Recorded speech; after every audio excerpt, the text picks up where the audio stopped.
नमस्कार साथियों, आज हम अपने चैनल पर आप सबके साथ कर्तव्य परायण की चर्चा करते हैं, जो हमारे जीवन में सबसे महत्वपूर्ण है। कर्तव्य चाहे भाई बहन के प्रति हो, माँ बाप के प्रति हो, देश के प्रति हो, कर्म क्षेत्र के प्रति हो, और जहाँ कहीं भी हमारा कर्तव्य बनता है, अगर हम उस पर खरे उतरते हैं तो इससे ज़्यादा महत्वपूर्ण कुछ भी नहीं है। जो कर्तव्य परायण होते हैं उन्हीं का नाम इतिहासों में सुनहरे पन्नों में लिखा जाता है और सदियों तक गाया जाता है। वो अमर रहता है, उसको कोई भी मिटा नहीं पाता। ये बात श्री राम जी ने स्वयं सिद्ध की थी। जब भरत जी उनको चित्रकूट में मनाने के लिए पहुंचे थे, तब श्री राम जी ने भरत जी से कहा कि मैं लौटने को तो लौट सकता हूं,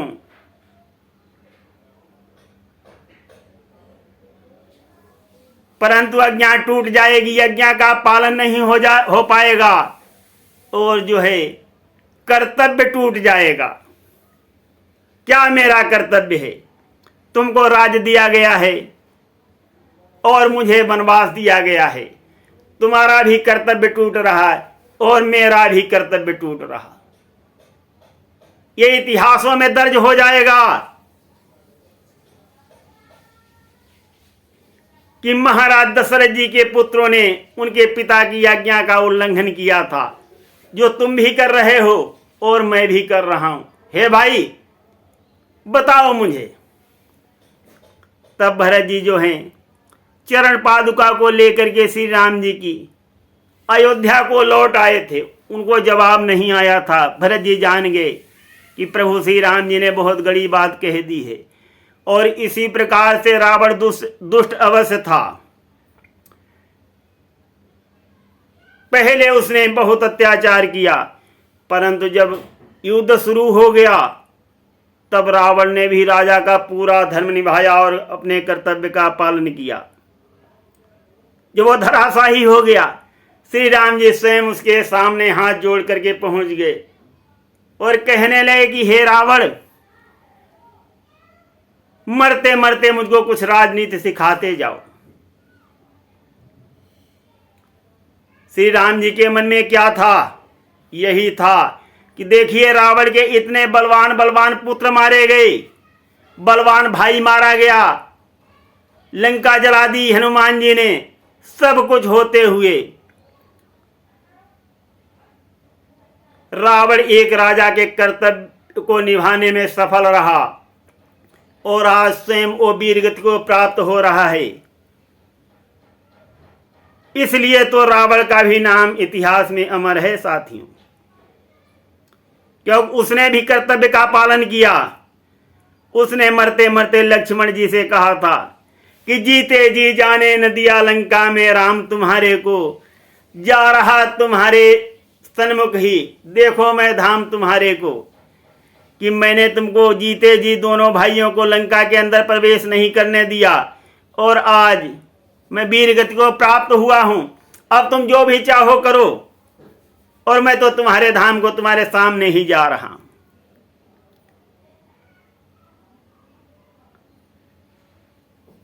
तो साथियों, जो भी योद्धा हो अपना कर्तव्य निभाता है,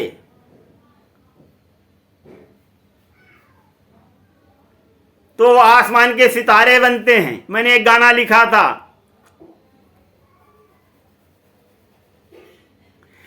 सिर को झुका मेरा नमन गलवान के बलवान को, जिन बाहुबल से तोड़ डाला शत्रु के अभिमान को।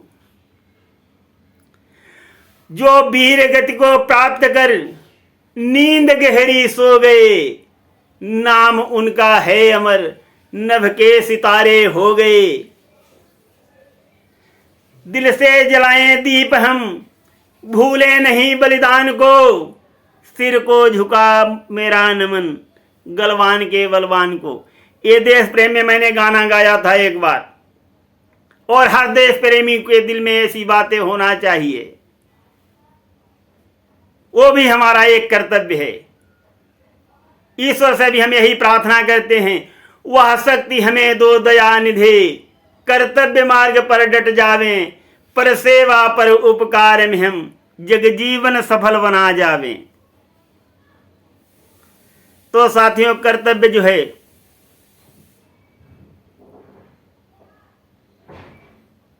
वो हमारे जीवन में बहुत ही महत्वपूर्ण है और सबसे बड़ा है। अगर हम कर्तव्य पर खरे उतरते हैं तो ये हमारा जीवन जो है ये सफल हो जाता है, सफल हो जाता है जीवन। अब यहाँ इस शुभ अवसर पर हमें महाराज रूपसेन जी के सेनापति की कहानी सुनाते हैं और कैसे वो रूपसेन जी के पास आया।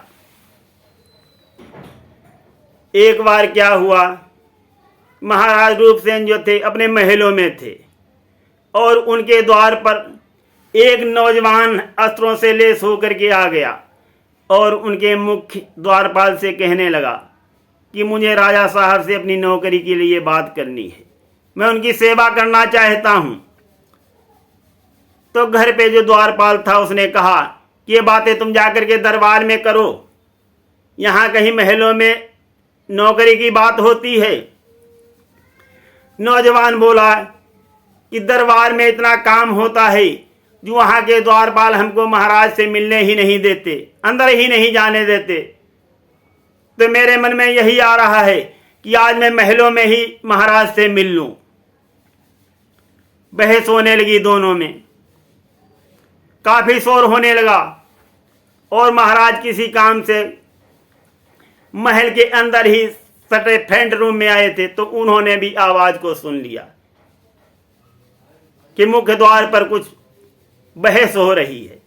तो उन्होंने अंदर से दूसरे द्वारपाल को भेजा, जाकर के देख के आओ कौन बहस कर रहा है मेरे द्वार पर। तो अंदर से द्वारपाल आया, उसने पता लगाया तो पता चला कि एक जो है नवयुवक वो बहस कर रहा है। तो उसने जाकर के महाराज को सूचना दी कि महाराज, एक नौजवान आया है अस्त्रों से लेस होकर के और वो आपकी सेवा में काम करने के लिए बहस कर रहा है, तो कैसे उसको आने दिया जाए। तो महाराज बोले कि ठीक है, जाकर उस नौजवान से कह दो कि वो दरबार में आकर के मुझसे मिले। तो अंदर से फिर वो द्वारपाल आया और उस नौजवान से कह दिया कि ऐसा है नौजवान, तुम दरबार में आज महाराज से मिल लेना, महाराज ने आदेश दिया है। तो नौजवान कहने लगा ठीक है, अब मुझे आश्वासन मिल गया, अब तो मैं महाराज को दरबार में अवश्य मिल लूंगा। और उसके बाद क्या हुआ, महाराज जो हैं वो स्नान ध्यान करके दरबार के लिए तैयार हुए और दरबार में पहुंचे। महाराज के बाद नॉलेज में थी कि आज मुझसे कोई मिलने आएगा और अपने सिंहासन पर महाराज बैठ गए। थोड़ी ही देर के बाद वही नौजवान राज दरबार के मुख्य द्वार पर आ गया और द्वारपाल से कहा कि मुझे राजा साहब से मिलना है। द्वारपाल ने आकर के राज दरबार में महाराज को फिर बताया तो महाराज ने कहा ठीक है, उस नौजवान को आने दो। और वो नौजवान जो है अस्त्रों से लेस महाराज के सामने पहुंचकर महाराज को शीश झुकाता है और कहने लगा शीश झुका कर कि हे महाराज, मैं आ गया हूं। तो राजा ने बोला कि नौजवान तुमको क्या चाहिए। नौजवान ने कहा कि महाराज, मेरे घर में 4 मेंबर हैं और मैं काम की तलाश में हूं, मैं आपकी सेवा करना चाहता हूं महाराज, और मुझे आप जो है अपनी सेवा करने का अवसर प्रदान करें। तो महाराज ने कहा ठीक है, सेवा तुमको मिल गई, पगार क्या लोगे।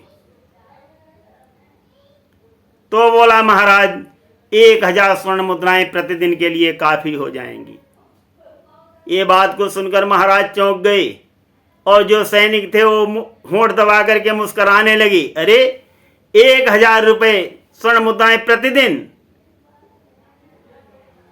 ये तो पूरा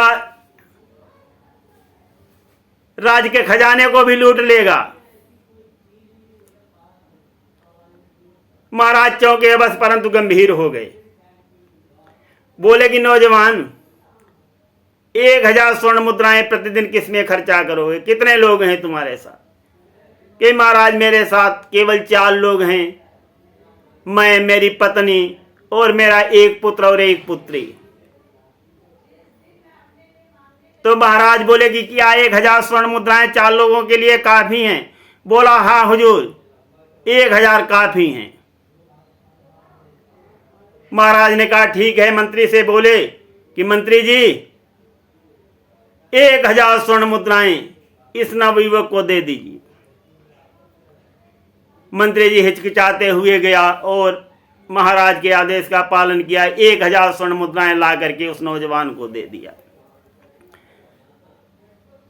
राजा बोले कि नौजवान तुम अपने घर पे जाओ और अपना व्यवस्था ठीक से कर लो, और उसके बाद कल से जो है शाम को ड्यूटी आ जाना। तुमको हम अपनी रखवाली में शाम के लिए नियुक्त करते हैं, रात के लिए। दिन भर तो हमारे सारे सभासद होते हैं, मंत्रीगण होते हैं। रात में कोई योग्य युवक की मुझे तलाश थी, तो तुम रात में आ जाओ। बोला ठीक है महाराज। तो यहाँ बीरबल आकर के, उन्होंने अपना नाम बीरबल बताया था, तो यहाँ बीरबल आकर के अपना सारा इंतजाम कर देते हैं अपने परिवार का। घर में सब राशन पानी सब लेकर के रख दिया। और दूसरे दिन जब शाम हुई तो अपनी तलवार को लेकर के महाराज की ड्यूटी में पहुंच गए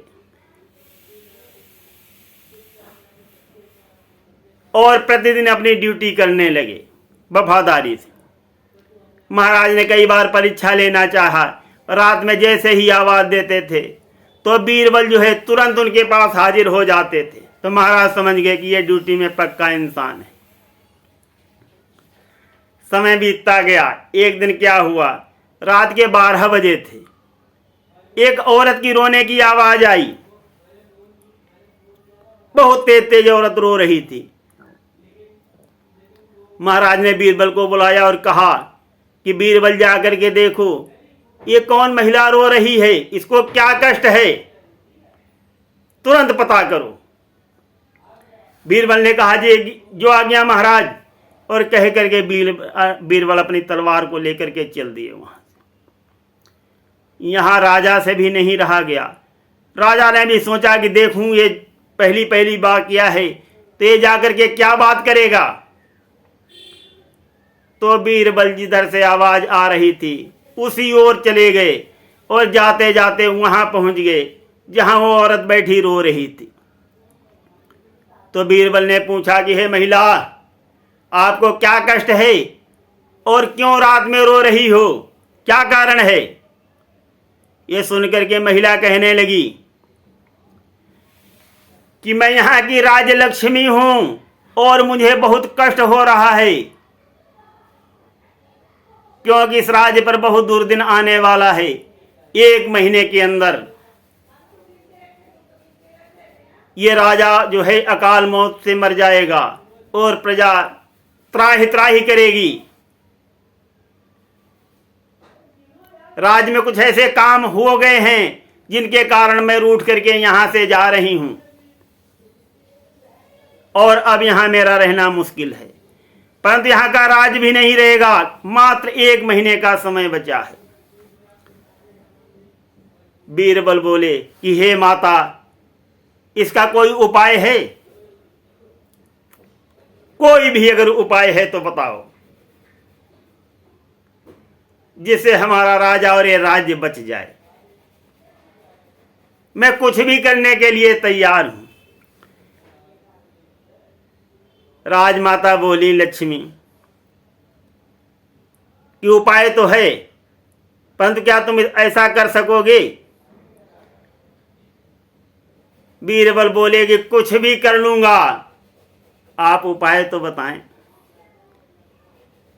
तो राजलक्ष्मी ने कहा कि यहां से कुछ दूर जाकर के एक मंदिर है देवी मां का, उसमें अगर तुम अपने पुत्र की बलि चढ़ा दो तो ये सब कुछ बच जाएगा। राजा भी जो है वो भी 100 साल तक राज करेगा, सुख भोगेगा और प्रजा भी सुखी रहेगी और मैं भी यहीं वास करूंगी। बीरबल कुछ नहीं बोले, राजलक्ष्मी जी को सिर झुका लिया और वहां से चुपचाप चल दिए। और महाराज जो हैं वो तो बीरबल के पीछे गए ही थे, वो भी थोड़ा फैसला रख करके बीरबल के पीछे पीछे ही जा रहे हैं। और बीरबल जो है सीधे अपनी घर की ओर बढ़ चले। राजा की समझ में आ गया कि लगता है ये युवक जो है अपने घर जा रहा है, और इसके मन में यही विचार आ गया है। और राजा का विचार सत्य हुआ। बीरबल अपने घर में पहुंच गए, पत्नी और बच्चे सो रहे थे, जगाया, और जो राजलक्ष्मी ने बताया था वो अपनी पत्नी को बताया कि ऐसी ऐसी घटना होगी, इस राज्य में होने वाली है, और इसका ये उपाय है, अगर हम अपने पुत्र की बलि चढ़ा दें तो ये राज्य बच जाएगा, और राजा भी जो है 100 वर्ष तक राज्य करेगा, कोई कष्ट नहीं होगा। तो पत्नी ने पति की बात को सुनकर के बच्चे को सोते से जगाया और बताया कि बेटा ऐसी ऐसी बात है। लड़का बहुत खुश होकर के बोला कि हे माता,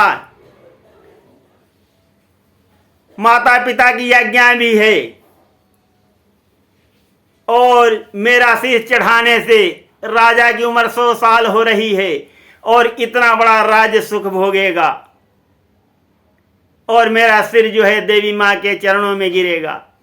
इससे मेरे लिए बड़ा सुख क्या हो सकता है, और मैं बलि चढ़ने के लिए तैयार हूं। जब पुत्र ने ऐसी बात कह दी तब माता और पिता का दोनों का जो दिल है हल्का हो गया। पिता बोला कि तो बेटा शीघ्र तैयार हो जाओ, तो तैयार हो गए। पत्नी भी तैयार हो गई, पुत्री जग गई, वो भी कहने लगी हम भी चलेंगे। चारों चलने लगे, साथ में तैयार हो गए, और कुछ पल में ही उस देवी माँ के मंदिर में पहुंच गए। बीरबल ने आवाज लगाई कि हे देवी माँ, मैं अपने पुत्र को आपकी बलि देने के लिए लाया हूं, ये बलि आपको स्वीकार है? देवी माँ ने उत्तर दिया कि हाँ, बलि मुझे स्वीकार है। और जैसे ही देवी माँ ने कहा कि बलि मुझे स्वीकार है, बीरबल ने अपने पुत्र को उनके सामने खड़ा किया और ऐसा नपा तुला बार किया जो एक ही बार में सिर कट करके देवी माँ की गोद में गिरा जा करके उनके पुत्र का। जब बीरबल की पुत्री ने देखा, अरे मेरे भाई ने अपना सिर बलिदान कर दिया है, उससे दुख देखा नहीं गया, और उसने भी तलवार खींच ली और अपने हाथ से ही शीश काट करके देवी माँ की गोद में चढ़ा दिया। जब माँ ने हृदय विदारक दृश्य देखा तो उससे भी रहा नहीं गया। सोचने लगी, अब मेरे पुत्र और पुत्री ने देवी माँ के गोद में अपने शीश चढ़ा दिए तो मैं जीकर क्या करूंगी। उस माँ ने भी तलवार उठाई और अपना शीश काट करके देवी माँ के चरणों में चढ़ा दिया।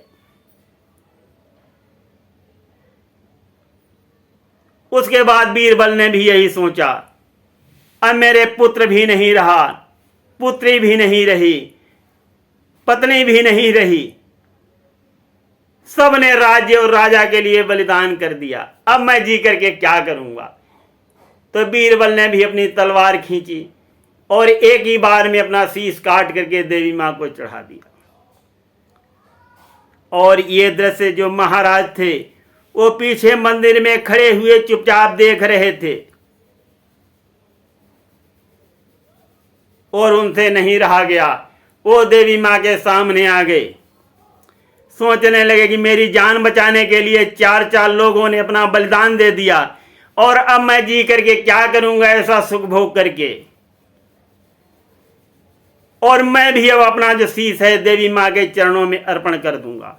और महाराज ने यही सोच करके जैसे ही अपनी तलवार म्यान से निकाल के बार करना चाहा अपनी गर्दन काटने के लिए, देवी मां ने पीछे से उनका हाथ पकड़ लिया, कहा कि ठहरो राजन, ठहरो, अब तुमको 100 वर्ष तक राज्य करना है और इस जनता को सुख से रखना है, और तुम्हारी बलि मैं नहीं स्वीकार कर सकती। तो महाराज बोले कि राजलक्ष्मी माँ, अब मैं जीना नहीं चाहता, मुझे नहीं चाहिए 100 वर्ष का सुख और राज्य। मेरे लिए 4 लोगों ने अपने प्राणों की आहुति दे दी, बलिदान दे दिया, और अब मैं जी करके क्या करूंगा इतना पाप अपने सिर पर लेकर के? मुझे नहीं चाहिए राज्य। राजलक्ष्मी बोली, महाराज कुछ मांग लो। तो राजा ने कहा कि अगर आप देना चाहती हैं तो इन 4 प्राणियों को जिंदा कर दो, मैं यही मांगता हूं, और मुझे क्या चाहिए। देवी माता बहुत खुश हुई राजा से, बहुत प्रसन्न हो गई, और उन्होंने संजीवनी विद्या से जल छिड़क करके 4 प्राणियों को जीवित कर दिया। बीरबल, उनकी पत्नी, पुत्र और बेटी जिंदा हो गए। महाराज ने उनको अपने गले से लगा लिया।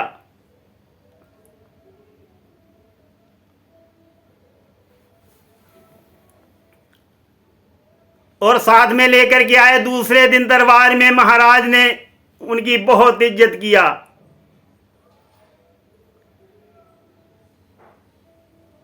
बहुत मान सम्मान देते हुए ऐलान कर दिया, ये जो नौजवान है आज से आधे राज का मालिक होगा। आधा राजपाट दे दिया।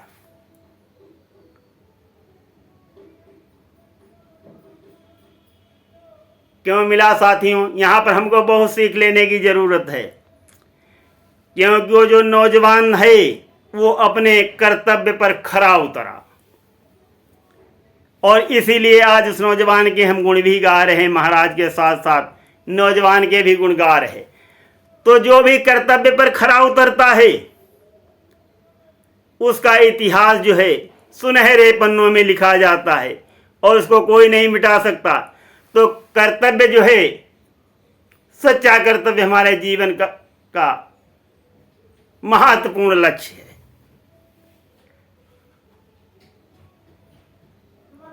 अगर हम अपने कर्तव्य सही सलामत पालन करते हैं तो हमें मान सम्मान भी मिलेगा, हमारा गुणगान भी होगा, और हमें सुख भी निश्चित मिलेगा। सुनते रहिए। धन्यवाद।